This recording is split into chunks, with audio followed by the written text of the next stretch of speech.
everyone, Paul ISM. Welcome to part 3, the final part of our Revell 125th Chevy Impala build. So before we get going today, make sure you subscribe to the channel. Make sure you click the little bell notifications, get notified of all our latest videos. Click the like button and leave a comment. I do read and reply to all the comments and appreciate everybody that takes the time to leave a comment on the channel. And of course, if you scroll up in the description, there's a link to a big long list of all the items I use in my videos. So if you see anything, you should be able to find it in there. So as usual, that video I showed before is full of very important information. If you see anything in this video, me using, you'll more than likely find it in that list. It's in the description of the videos down below. Click on it, it takes you a big long list on the forum, and most of the stuff I use you will find on there.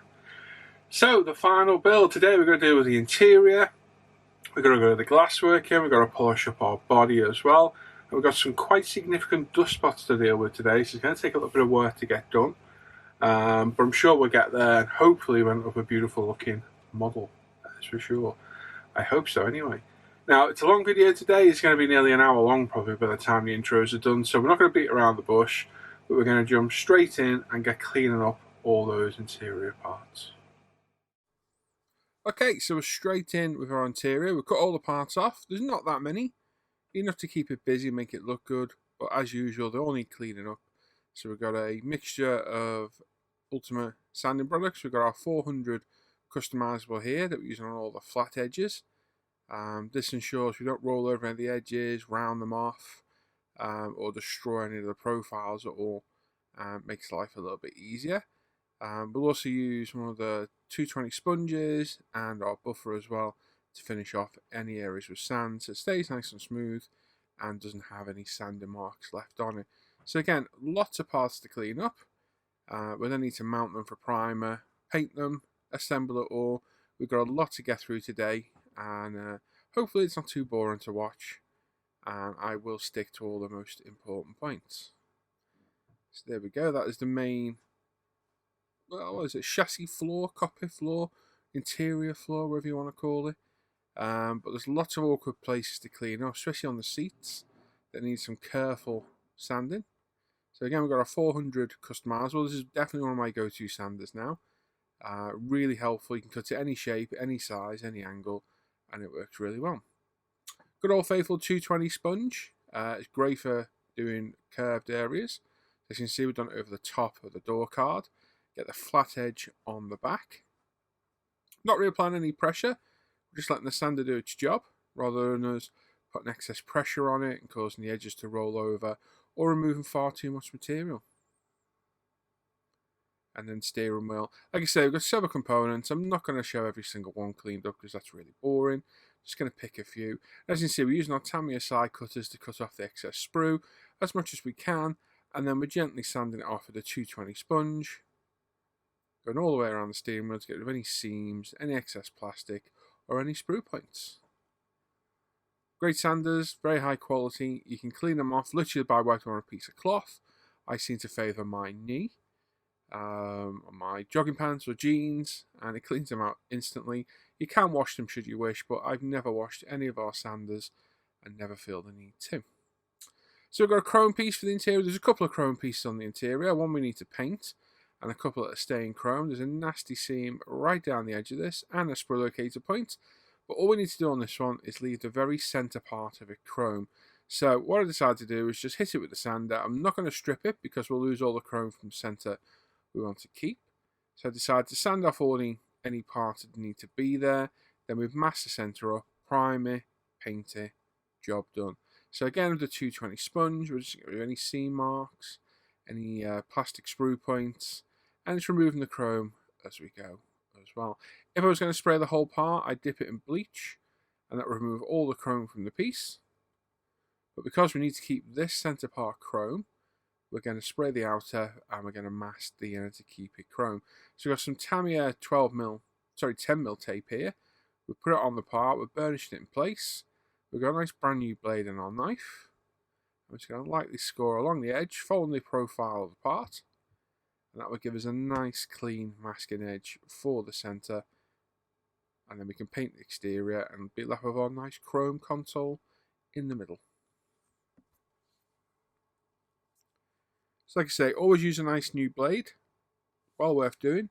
It's much easier to cut with a new blade rather than an old one, and it'll give much better results. So just careful bit of cutting. We're using the edge of the profile to follow. Holding it carefully, not letting it move like it just did there.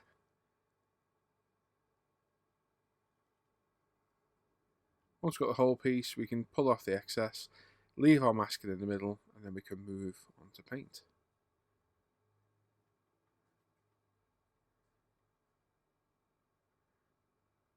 And there we go. Like I said, we chose you could completely strip this of the chrome with bleach and repaint it, but for me, the kit chrome isn't too bad at all. Seats, all been cleaned up. We've got two components to glue together here. So we clean them up, we've done a test fit, we're going to hit them with my Tamiya Extra Thin glue mix. Just hold it in place, let the capillary reaction and the brush allow the glue to flow around the parts.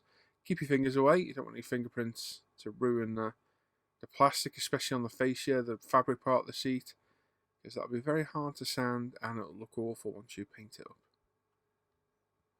Once you're happy, give it a little squeeze together, again being careful with your fingers in the glue. Repeat for the other side, which I already have, and put it to one side to dry. There we go. Dashboard components, two of these as well. There is a chrome part that needs painting on the instrument panel, but we'll sort that later on once we get it painted in semi-gloss black. Just going to allow the glue to flow, squeeze it down, make sure it's all glued together properly. Again, we'll put it to one side to dry before we mount everything up as usual on a mixture of cocktail sticks using blue tack, CA glue and crocodile clips as well. So the interior, I asked you last time the colour, this was the colour I chose. Quite a few you said an off-white, and yeah, this is what we're going for. So we're going with Tamiya LP39. Instead of racing white, it's a dark off-white, and I chose the primer in UMP grey primer, so it gave it a bit more of a darker edge to it as well. Because it's a white paint, we haven't thinned it as much. It's only about 50-50. We're through the apex, 0.35, 18 psi, and it's going to take several light coats because it's white, because it's quite a translucent, opaque colour. It's going to take several coats to get this covered. So we're going to apply several thin light coats, let it dry in between, and come back for each one. I think overall I did about 4 coats, building it up as we went. Obviously there's several components to do. The actual cabin floor, this part here, we only need to paint the seat. We're going to mask up and paint the rest of it black, and then we're going to use the flocking method with our embossing powder again. So again, several coats, let it build up. It is a gloss as well, so really take your time because it's very easy to make this colour run. And there we go, after 4 coats, there's all the parts done. It's a very nice off-white colour, perfect, exactly what I was looking for. I didn't want a true white because it looks a little bit too bright and artificial. So I think the off-white is the perfect colour. Got some key parts to paint up in black, especially on the door cards, but we'll do those later on when everything's dry. But for now, just need to make sure we've got even coverage. And once it's dry, we can mask it up, paint our black, and then do our embossing powder flocking. So these two left to dry. We're going to let them dry overnight because they have had quite several coats of paint. So we are going to let it properly dry overnight. This is the next day. So we've got some 6mm Tamiya tape. We've just popped it on over the partial shelf on top of the seat. And we're just burnishing all the edges down with a cotton bud just to try and get as sharp a demarcation for the masking as we can. Some Vallejo model colour black. We're going to thin it with a drop or two of water. Doesn't need a lot, but it makes a massive difference thinning it. And we've got a nice broad Tamiya HF flat brush. I'm just going to put a nice even coat all over this. Now, this is going to be under our flocking, so it doesn't have to be perfect. If you want to, you could mask it like we have and airbrush it fully. But because it's just a colour underneath to get the part black, rather than the final finish, I'm quite happy to brush paint it. And as you can see, I am just slapping the paint on. No real method to this. I just want to get it covered because if we left it grey, there's a possibility you might see the grey through the black paint and through the flocking. So this is the easiest way to do it. And again, once it's been dry for a good 12 hours, you don't even really need to leave it that long. We can come in and flock it. We need to mask off the front as well. There's several pieces of paper here. Tamiya has been cut, and then we're going to use some AZU tape to get over that transmission tunnel. So there we go, we've got our 0.15 AZU. And we'll just carefully mask around that tunnel, and then we can hand paint the front section as well. So there we go. Once we're happy it's on, using the edge of the tweezers to burnish it down, make sure it's in the correct position. You can always take it back off and maneuver it more if you need to. Once we're happy, we can come back in with the lower model colour again and paint it up as we did before. So again, we're not really paying any attention, we're just slapping the paint on quite haphazardly, to be honest. But like I say, there's no real need to be perfect on this because it is going to be covered in a little bit. But thinning the paint makes a massive difference. Thinning any paint, I see it all the time. People saying, oh, you don't need to thin it, you don't need to thin it. Nearly every single paint values from being thinned, from Velour Model Air to TS sprays once they're decanted. They all value and benefit from being thinned. Even if it's just a little bit, it does make them a little bit easier to use. And as you see, we have got a little bit of seepage through the masking tape. The paint is still moist, so I'm going to grab a Tamiya cotton bud. It's dry at the minute, but we'll give it a quick lick. There we go. And we'll give it a wipe over and remove all the excess paint. Now we have some Revell enamel black. Now this is a gloss, and I've been meaning for ages to get a matte, and I keep forgetting, and it shows through the flocking. And again, I keep forgetting. We will get there in the end. I need to order one. It's just ordering one tin of enamel paint is a bit of a pain, but it will need doing for next time. So give it a quick stir up. We've got our purpose brush just for this job. Again, it's another Tamiya HF brush. What we're going to do now is put a nice even coat of the black enamel all over where we want our flocking, which is embossing powder today, to sit. And all it means is some careful painting, making sure it's pretty even coverage everywhere. You don't want it to pool anywhere or sit in corners, and we need to follow that black edge as perfectly as possible. And what we'll do then is let this sit for a couple of minutes and get nice and tacky, and then we'll hit it with our embossing powder. I've done this before in videos. I'm not going to sit here all day going through it, but I'll just show this one part. As you can see, we're covering the back, and now we're following the black line as carefully as we can. And there we go.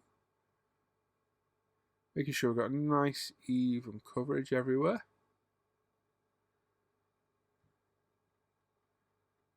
It's not a bad process. Now our paints do stink, so if you are sensitive to anything like that, make sure you're in a well ventilated area. But we want enough of it on there to make the embossing powder stick, and not too much that it pools through or makes the embossing powder shiny. Now, like I say, I need to grab a matte one of these, and it will look better. But the effect we get with the embossing powder isn't too bad at all. I think real flocking is better, but it gets flocking everywhere. And I mean everywhere. For months, I was finding the stuff everywhere. It ended up in nearly every clear coat I did for months. It's just terrible stuff. So I moved over to the embossing powder, and I'm much, much happy with it because it literally falls on the paper, as you're about to see. We give it a shake and a tap up. And all we do, we put it on a piece of paper like so. Give it a tap and get it to spread out evenly all over where we painted. It doesn't matter if it goes anywhere that you haven't painted because it shouldn't stick at all. So we just tap it out, get everywhere covered with a nice even coat. Then we'll pat it down with our finger. Make sure you got everywhere covered, all the edges, like so. So you could tip the whole pot over.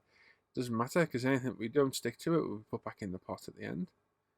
We're just going to push it down, all around the edges, all in the centre. And once we're done, we give it a tap on the bench. And anything that isn't stuck to the enamel will come off.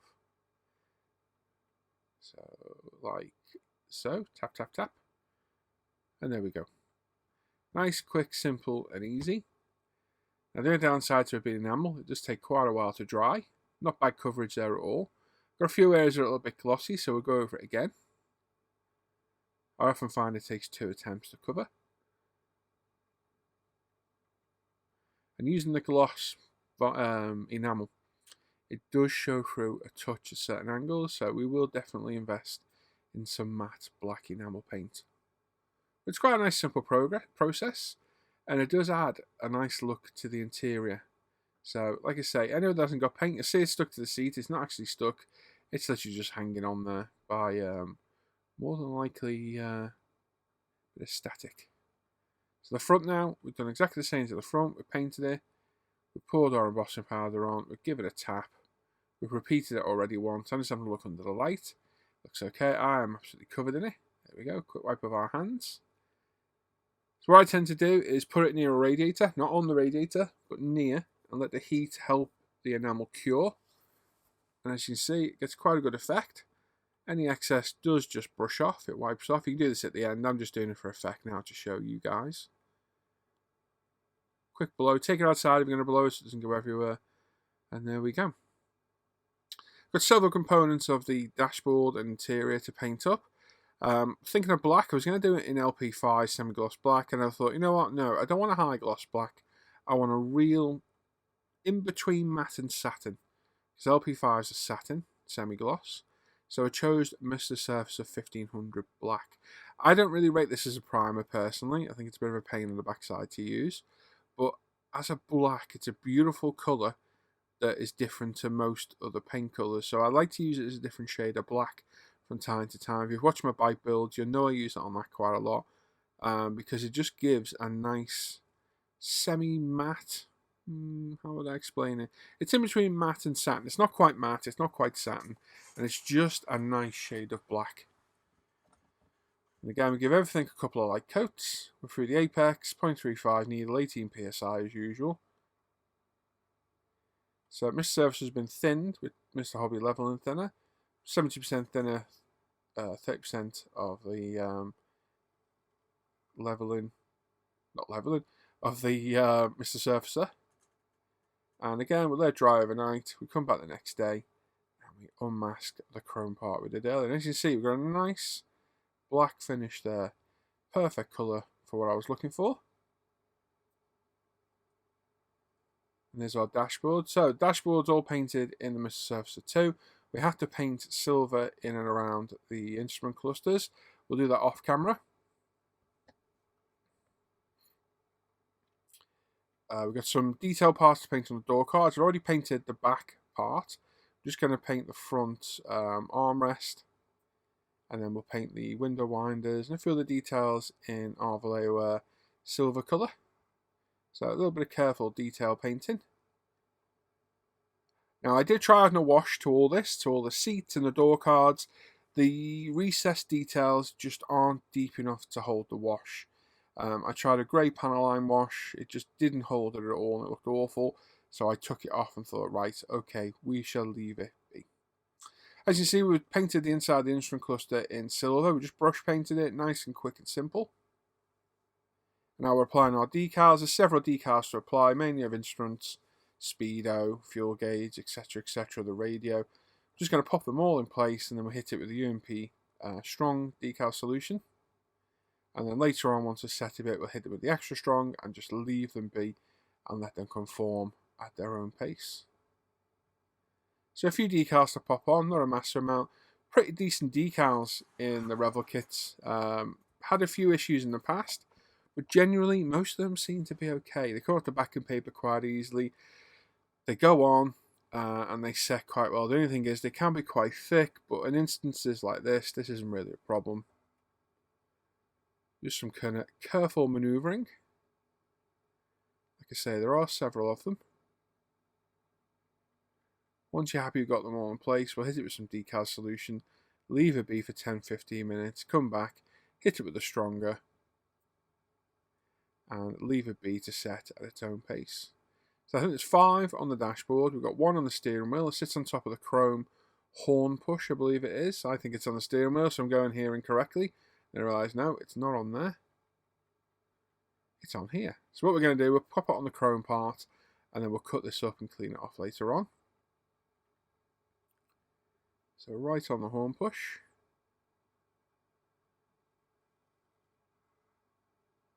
There we go, just careful manoeuvring. So like I said, the chrome isn't too bad on the kit. It's not the best, it's not the worst, but I don't think I could have replicated it any better than it was out of the box. So I decided to leave it be on the interior and exterior trims and use what we had. After seeing the kit finished, I think it was a good idea. We did the same on the Revell. Not all kits have decent chrome. This was probably borderline passable, so that's why we left it. There we go, decal solutions on. We'll come back later and add some extra strong. We've got our chrome trim for the steering wheel, a little dab of PVA glue, which is glue and glaze from Deluxe Materials. Less messy than CA glue. And once you let it go tacky, it has good purchase. Center console onto our flocked area. This has been drying overnight, so we know it's all nice and dry. Bit of CA glue here and there to hold that in place. We've got our seats, which we painted the backs of as well in Vallejo model colour black. Was suggested by Neil. Thank you, Neil, for the suggestion, buddy, to chrome them. There would have been a bit of a nightmare to chrome because the actual seat doesn't depict the trim the real car has. And I did have a look at several references. Some showed them being chrome, some showed them being the interior colour all over, and some were black. And I wanted to contrast the white against the black, so decided to do that. Now, the gear selector, the actual ball of the gear selector was shockingly bad, full of flash, looked awful, so I cut it off and I've made my own using thickened Sago. This Sago has been out for ages. It's really thickened up, and all I'm doing is adding a globule on top of the stick and then hitting it with another globule a couple of seconds later, and it gives us a nice shifter ball head. Ooh, ball head. There we go. Once that's dry, we'll hit it with some Vallejo model colour black, and we've got a nice gear stick and knob. Door cards. We've got some Sago on them, carefully applied where we need it. We're going to offer it up, make sure it's in the right place. Glue it in, hold it for a few seconds, make sure the front's all lined up, make sure all the back's lined up, make sure you don't get any Sago on your fingers. It's easier said than done at this stage. So spin it round, make sure the back is level. Like I say, this is an older toolkit. This is 24 years old. It's not all the newest. Now, a 24-year-old Tamiya kit would more than likely be fine. Revell's a different story, sadly, and it can vary in quality. I'm just wiping off a little bit of excess glue there before it sets. And there we go. So the quality does differentiate through the kits, but not too bad. The instrument panel, steering wheel's on, foot pedals are on, and it looks pretty decent, to be fair. Decals are dried now, they look good. And it's time to glue this in place. So a couple of dabs of CA glue. We'll pop that in place. Again, be careful of the CA glue. You do not want to be getting fingerprints of CA glue on these freshly painted and detailed parts. Let it dry, let it sit to one side. And there we go. The Bulkhead Firewall, whatever you want to call it, is in place. So just have a quick check. Yeah, it fits there. And a couple of dabs of CA glue gets that in place as well. Chrome trim for the back seat as well. Pops in place. Bit of white glue, wipe off any excess, job's a good one.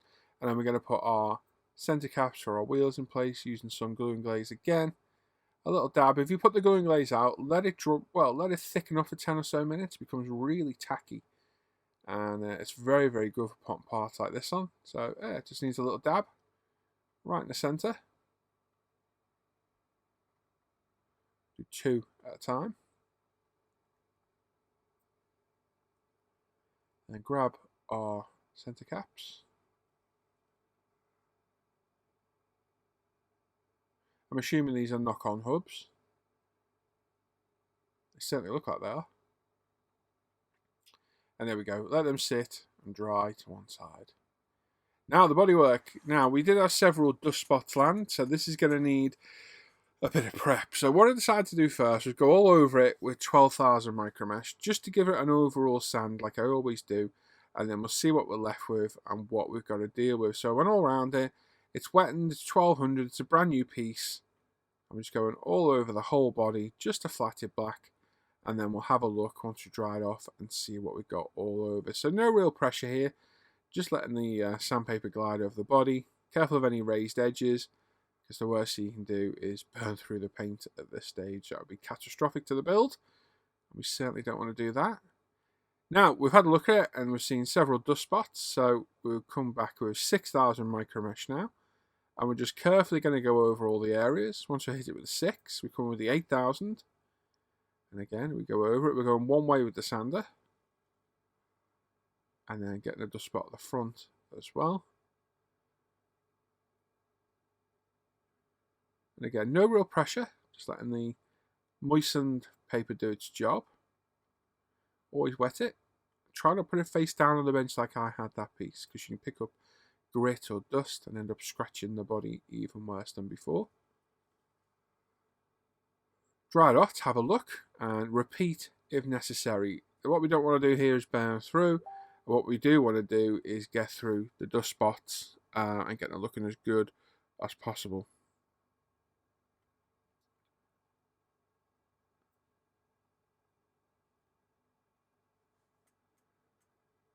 And there we go.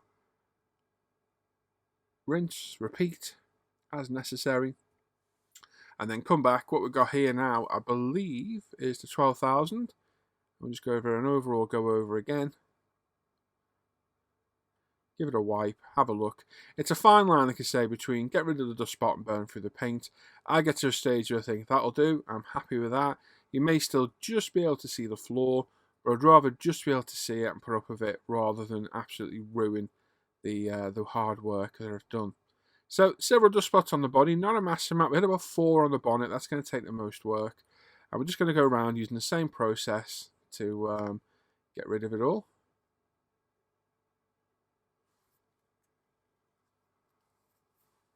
It's time consuming and you need to be very, very careful, especially with edges like this, because the paper will burn through the paint faster than you believe. Trust me, been there and done it. So time spent here is well worth taking. Be very careful, don't apply a lot of pressure and stay away from any raised edges. On raised edges, the paint is always thinner by the nature of how it dries. Just take your time, work through your paper grades carefully. We've literally only used 6, 8 and 12,000. And once we're happy it's all sanded, we can come in with our polish compound and away we go. So we've got the UMP polish system. We've got our compound number 1, polish number 2, wax number 3, and our shine number 4. Now what we're going to do first of all is hit everywhere up with the polish. Just give her all the general polish all the way around, and then we can see any areas that require compounding and do it that way. Now it might seem a bit strange, but there's no point compounding the whole body unless you really have to. You can do should you wish. I don't like doing that. I like to do it this way. I'm a bit set my ways on things like this. So we're literally polishing the entire body. Now on most of these areas on the side, we've only hit it with 12,000, so we want to put a lot of imperfections in the clear. But again, just be careful. No real pressure near edges. I tend to go over parts 2 or 3 times lightly and then come in with another clean cloth. I have 4 cloths in total. 2 for polish, 2 for the compound, 1 for applying, 1 for removal, and at the end we'll have a final 1 for a buff up. So there we go, that's it all polished, and overall very nice and shiny, but I can see a few scratch marks and flaws where I've hit it with the 6000. So we're going to come in with a more abrasive compound now. Like I say, you could start off with this should you wish. If you know where you've sanded, you can start off with it. I just like to be able to see the entire body polished and know where I need to be. So moisten your cloth, very, very important. Get a little bit on there, you don't need a massive amount. Pick your points, we're doing the boot lid first, or the trunk if you're American. And we're giving a little bit of pressure now, not a massive amount, because we need this to cut through the clear and get rid of those imperfections. Don't go circular, I do that every now and then as an idiot. If you're going to do crisscross, go side to side and up and down. But there are areas sometimes where you go change your angle of polishing or cutting to get into them. The idea of going side to side or one direction only is to limit the amount of scratches. So once you're happy, we get a clean cloth.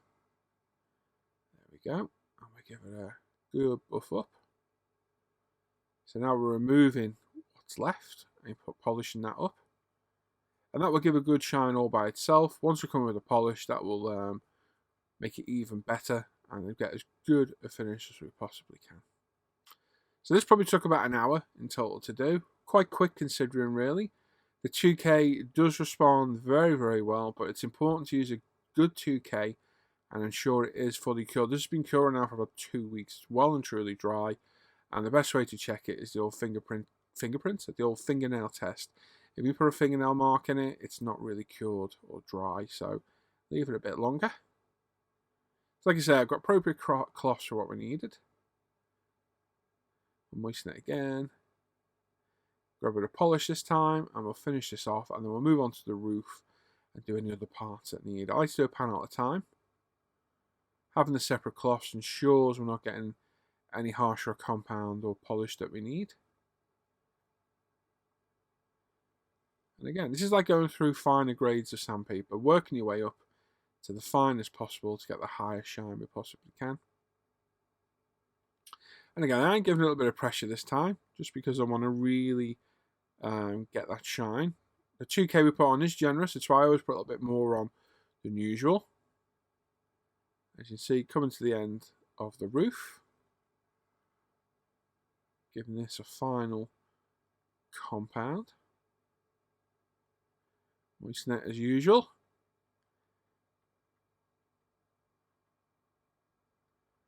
A quick look, you can normally see the flaws through it.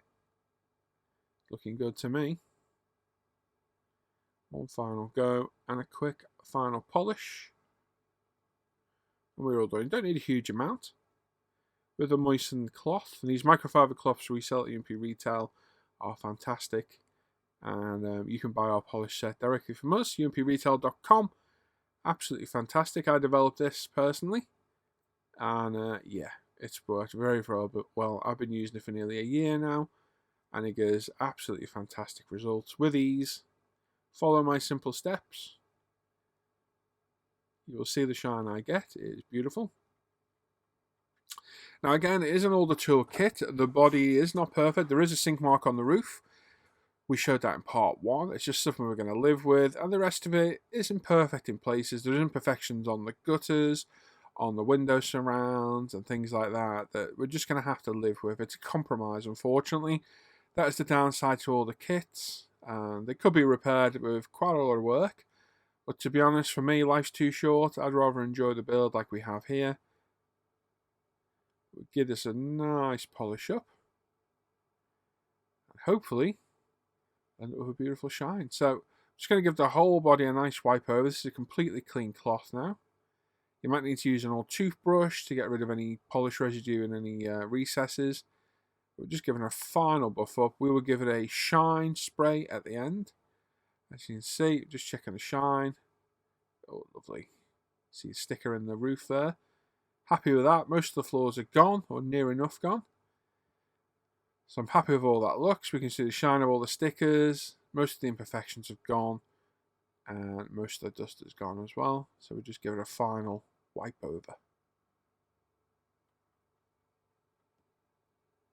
The bonnet next, like I say, plenty on the bonnet to deal with. We had about 4 or 5 dust spots land right at the front.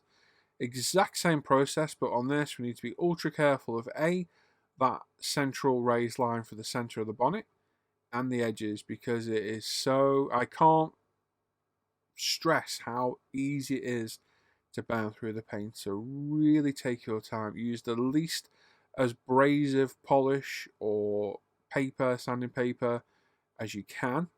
But with this, when you've got quite a severe dust spot, you need quite an aggressive paper. Like I say, we just go for the micro mesh from 6 to 8 to 12,000, and then we use the compound and the polish exactly the same way we did on the roof until we buff it up and we get a nice high shine, mostly free of those defects we were aiming to remove. There we go. Once that's dry, we're going to paint underneath the hood black. Now, I get a feeling by the shape of the cover underneath, it shouldn't all be painted black, but we are. That's what we do. That's what I do. And that's what we're doing here. So Vallejo model colour black again. Once we've painted it, we use a moistened cotton bud to remove any excess paint from around the edge. Making sure everywhere is covered, including our engine hinges, bonnet hinges, sorry, which we are going to remove in a bit because they are fouling the hood from opening and closing properly. But for now, we'll leave them on. Like I say, moistened cotton bud just removes all that excess paint. And there we go. Onto the glass. We've got the windscreen in place already. We've popped it in place, applied a bit of CA glue, exactly how we're doing it to the back piece now. We'll cut it off away from the glass to begin with. And once we've got it cut off, we'll trim it close. And if it requires it, we will sand it, which on this one it didn't because it sits quite far back and is well and truly hidden in there. So as usual, Revell gives no complete side windows. You get the little quarter windows at the front on the A-pillar. But we get the rears, the front, and that's it really. So not a lot of glass to put in. I'm just going to test fit it, make sure it fits in place, and then we'll glue it in place with some CA glue again, hit it with some kicker in a place it can't be seen. So yeah, it fits in perfect. So we've got a couple of dabs of CA glue at the back each side. We've got some Deluxe Materials Rocket Blaster, I think it's called. It's just a dodgy name. Activator in there. We're putting a micro brush and we're just touching it to the CA glue, and that will instantly dry it. Keep fingers well away from the CA glue, well away from the glass. My finger's been nowhere near any CA glue, so I know it's fine to touch. Let that dry. Put it to one side if you have to. Just have a little tap. Yeah, it's in there. It's fine. Now, on the front of the windscreen and that rear window, so at the top on the back and the bottom on the front, there's nowhere to CA glue it. It's in view. So what I did is grab some of our aqua gloss and load up a brush, like a capillary action, carry it around the glass. Once dry, this will help bond it to the car body itself. It's the same trick we use on light lenses. Works really well.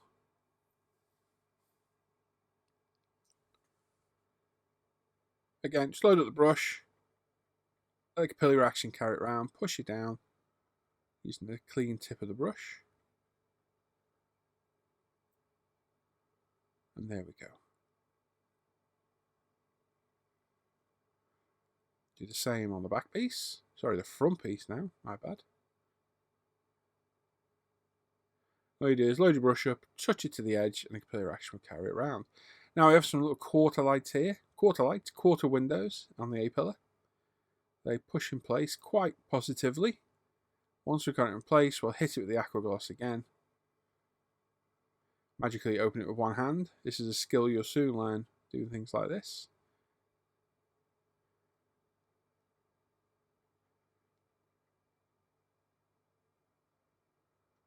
And there we go. There we go, capillary action carrying it all the way around. Now we've got some Vallejo Model Air Silver. We're going to paint the back of our rear light lenses. Paint those, put them to one side to dry, and then we've got our chrome grille at the front. Like I say, we're leaving the factory chrome. What we're going to do is add a Tamiya black panel line wash to all the recessed areas, exactly like we did to the rims. That gave a very good effect, and it does on this as well. So careful application everywhere with recessed detail. Let it dry, and then we can remove the excess later on with a clean cotton bud. Nice simple trick, adds a bit more depth, makes it look a bit more real and less plasticky.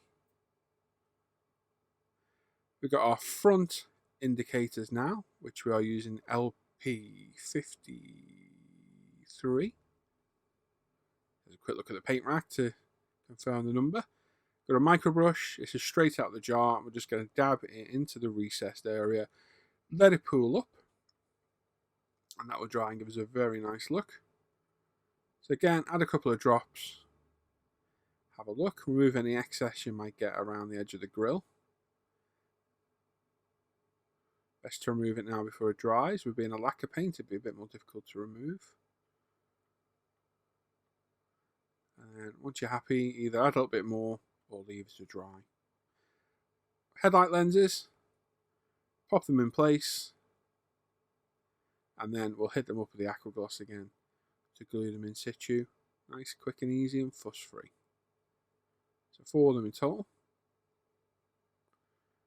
As usual, load up your brush, just touch it to one edge, and the clear action will carry it all the way around the lens. And after 5 minutes or so, it will glue it in place. It's a nice, easy, clean, simple tip. A lot cleaner than white glues, and especially CA glues. Works a lot better.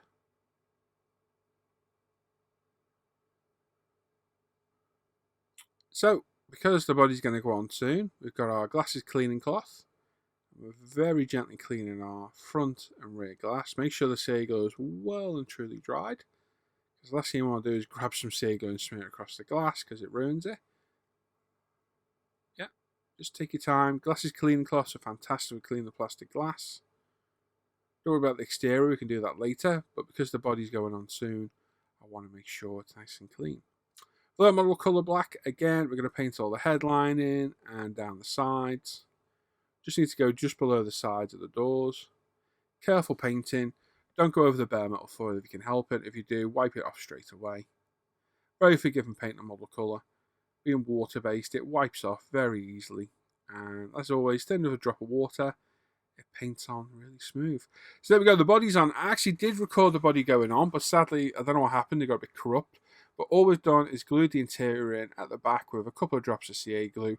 And literally the body just slides on. There's no real drama getting this body on at all. It goes on really easily. Front grille is all dried up now. It looks absolutely fantastic. So it fits in place very, very well. And contemplating how to glue it. And I thought, right, okay, it fits in place. I can get into the back. So I'm going to add a couple of blobs of glue each side on the inside of the wing where it can't be seen. So going from underneath, we'll just dab it under. Give the cocktail stick a spin. Make sure we've got a decent size glue along the top. And then we'll grab our micro brush with some activator again. Touch it to it, grab a bit more, touch it to it again, and there we go. Repeat for the other side, and job done. Quick, simple, and mess free. Now at this point, for God's sake, make sure you've got no glue on your fingers because you'll ruin your hard work. Couple of globs of crystal clear. No, it's not. It's glue and glaze from Deluxe Materials on the rear lights. Pop those in place. Again, let it go tacky. And it holds the part much, much better. These are handed, so make sure you test fit them first. Once you're happy, we test fitted the rear bumper. We can see where it needs to locate. So adding a couple of dots of CA glue, make sure that light's in place properly. Quite generous with the CA glue because we have got a gap to kind of bridge. Grab the bumper, make sure you've got the CA glue on your fingers again. Offer it up, pop it in place. Let the glue get a hold of it. Have a look, make sure you're happy with where it sits. No, we're not. There we go. 2 things underneath here. I should have painted the inside of the wheels. I didn't. And I should have painted underneath the cockpit tub itself, but I didn't. Lesson learned for next time. I forget these kind of things, just passes by my brain, but it's not the end of the world, because no one will see under there but me. Windscreen wipers, these are all the weak points of the car. They're not great. I popped them on to see what they look like. They looked okay. I think what I'll do is, after all this is done, I'll go through and add something from my spares drawer, paint them in silver, get some nice detail on, something a bit thinner. And away we go. Now, we've already got the side mirror mount on. It's very, very tricky. We've got the door handles on. Again, these are factory chrome from Revell. We're using some glue and glaze that has been left to dry really nice and tacky. And some very careful positioning. Get the door handles in place. So get them in. Just give them a little push fully home. Make sure they're straight exactly where you want them. There's just a dab of glue on each side of the handle. Our actual door mirror itself, again, a little dab of the glue. The wing mirror mount's been drying for a bit. Just offer it to it, let it touch it, make sure it's positioned correctly, and there we go. Now, the kit comes with a rear aerial, and it is awful. It looks like something you could joust with, to be honest. It's huge, really thick, really badly moulded. So what we're going to do is stretch some sprue, just heat up some of the kit sprue, until we get a nice, stretchy piece of plastic. You ready for it? You ready? step. There we go. And now we pick a point where it goes to a nice fine tip. We'll cut it off.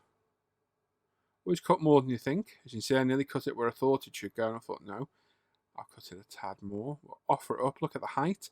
I have a metal mount from one of my rally car antenna packs. If not, you could just literally do this a bit thicker and work your way down. But for me, all the metal mounts a little bit better. You'll see it in a minute. So that's too long. So we're going to cut it almost to where I thought the first time. Add a dab of white glue. And we thought, no, we'll add a dab of CA glue. Carefully pop it into the hole on the mount. Make sure it's straight. Make sure it's where we want it. And there we go, we're happy with that.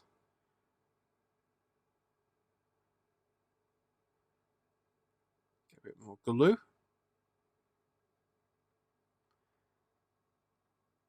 And we'll grab the mount, which wasn't really mounted in there. It was just resting in there. You can see it there. It's a nice metal antenna mount. A little dab of white glue. Wipe off any excess. Pop it in place. Again, make sure it's all straight. The mount straight. The actual antenna, aerial straight. We've got some of our model colour silver on a micro brush. I'm off camera to begin with, but I'll bring it over in a second. There we go. And we'll just run it all the way down the sides and the top to make sure it's evenly painted. And there we go. Look at that shine. She is pretty, real pretty car. Now, a few people have said I should be painting the wheel arches inside as well. I don't know. I'm on the fence about that, but I'm definitely going to change those window wipers. I'll definitely paint the parts underneath that I haven't painted. So the backs of the wheels will get painted. I can get them back off quite easily. And I will have a think about the wheel arches. But for now, that is mostly it. She is done. Very happy how this looks. Paintwork's come out fantastic. The blue looks good. And the clear coat is probably 90% removed of all its flaws. Or our little sink mark. There's not much we can do about that. Now, the engine bay, I did finally get it into fit. But the actual hinges are fouling it fitting properly. So I thought, okay, let's just snip them off. I'm never going to display it with the engine popped open anyway. If I was going to show the engine, I'd take the cover off totally. And there we go. We cut them off and it fits perfect. No drama at all. And there we go. We've hit it with the UMP shine. Give it a good final polish up. And this is how she looks. I've got a glove on to save me messing up my beautiful paintwork because I'm going to take some pictures in a minute. But happy how this has turned out. She has turned out nice. Give it a final little polish to remove any flaws. She did turn out very, very well. Very happy how this has come out. The colour is just stunning. My friend Clinton, Chunk, suggested this colour. I was looking at one very, very similar, but this is the perfect colour in my opinion for this car. We've got a beautiful paint job, beautiful 2K job. The chrome trim looks pretty good. The bare metal foils come out well. Happy with the interior choice as well. And a few of you guys out there chose white as well. And yeah, she's come out really pretty. Very, very nice. Like I said, we'll get some nice pictures of her in a minute. But for now, there she is. Beautiful 2K job. Highly polished. Rims look great. Interior looks good.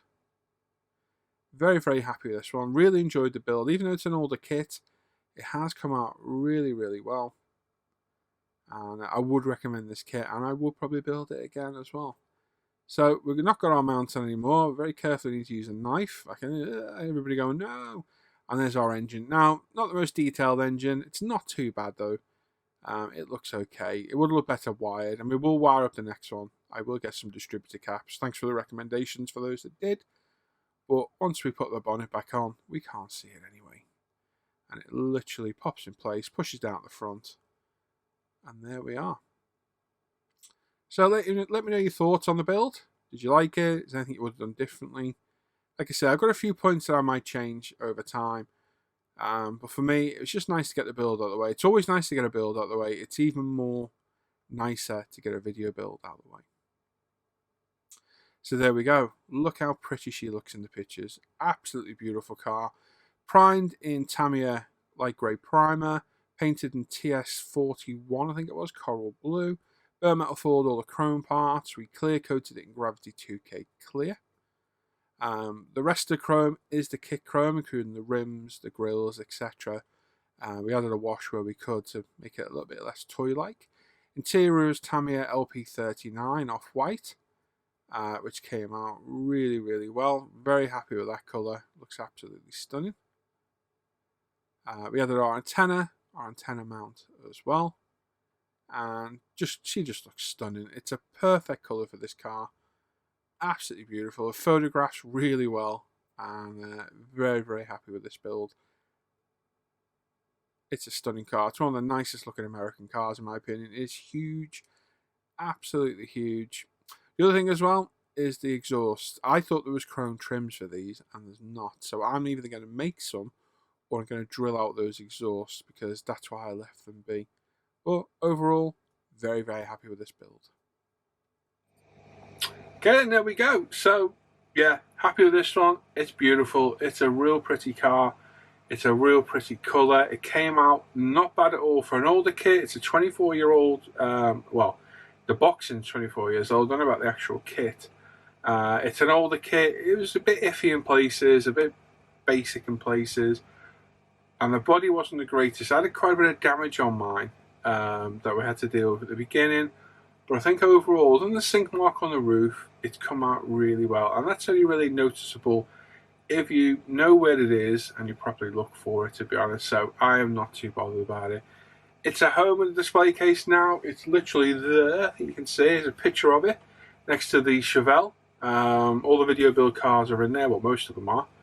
And yeah, it's a pretty car. A kit I would recommend for sure. I really enjoyed the build. And I think the greatest choice we made, and it's thanks to Chunk, is the colour. That coral blue is stunning. Very, very similar. I picked Mr. Colour C20, which is basically a lighter colour of that coral blue. And that was the colour I was going to go with. And my buddy Chunk, it's his nickname, said, what about this? And I was like, you know what? I totally forgot about that colour. And that's the colour we got. And that was the perfect choice for that car. So thank you, Chunk. And with the bare metal foil and the excellent Gravity 2K and the wonderful, I'm gonna promote it, the wonderful UMP polish system, it's turned out really well and I'm very happy with this one. So another video build out of the way. We're not going to waffle on because this is a long video already, but we're going to come back and I'm thinking the next video build is going to be that Bandai Snowspeeder. We're going to assemble it, paint it, weather it, maybe even do a little bit of a Dio snow scene on the base that it comes with. Nothing too big, just a bit of snow. We'll see. We'll have a think about it. But we are definitely going to video build it, and I think it's going to be the next one. I have got so many proposed builds in my head for the future. It's unreal. I've got one arriving today. This is a very generous birthday gift from my mad mate Sam. I'll show my bench update, which I'll probably do next week. That I am thinking of doing as a video build. I think it'd be very, very interesting to do. So stay tuned on that one. So now we've got the Monster Heroes auction, so make sure, please come and join us. We need to raise as much money as we possibly can for this wonderful charity. So that is my focus today. This is 12:30 in the afternoon on Friday the 30th. I'm going to edit this, upload it, probably get it on the channel. Yeah, I'll probably get it on the channel today. Probably go up in a couple of hours. And then we're here tonight live for as long as it takes to get through the 50 plus lots that have been generously donated by people from all around the world. Once tonight's over, I might kick back and have a day off tomorrow. We'll see. I'll see how tired I am. It's going to be a long night, and thankfully I've got loads of the guys to help me from the live show, and Malcolm's with us as well tonight. I will do a bench update. We'll show this. We'll have a talk about other builds. I'll show some of the kits I've bought, because I have bought some kits. Even though I'm broke, I've gone and bought kits. Stupid. I've had a few bought for me. Madmen. And yeah, we'll have a chat about proposed builds for the future. We'll see. So yeah, there we are. It's enough waffling with me today. As always, check out the Tesla Scale Model Facebook page and forum, umpretail.com. You can get most of the products you see me using in my videos. Check out the Live the Bench page and the Off Air Hangout group for the live show and the Off Air Hangouts. Check out my Paul ISM modelling page on Facebook. I'm trying to get that to 4,000 likes and followers. Please go over and look at my page. All the links in the description down below. And of course, check out Models for Heroes, whose auction we are doing tonight on the show, 7 PM UK time. Come on over and join us. You literally bid in the chat comments on YouTube, and you get a chance to not only donate, you also get to buy things as well. So you might pay a bit more for a kit, but it's all going to a good cause, and you get something out of it as well. You can also make cash donations, well, not cash, but you can make straight donations to Models for Heroes. None of the money goes through us, it goes straight to Malcolm at Models for Heroes. He is on with us tonight, so you can come and join us with this worthy charity and come and make some money for a great, great cause. So there we go. Thanks for watching today. Any comments, criticisms, whatever, pop them down below. I don't always listen to the criticisms, but I'll always read them. And leave any comments. I do read and reply to everyone. Give the video a thumbs up. Share it around where you can. Make sure you subscribe to the channel and give that bell a click to notify you of all latest videos. I'll catch you next time. If you stuck around this long, fair play to you. Put number 20 in the chat and we'll see how many people lasted this long. And I will catch you all later. So take care, everybody. Bye-bye.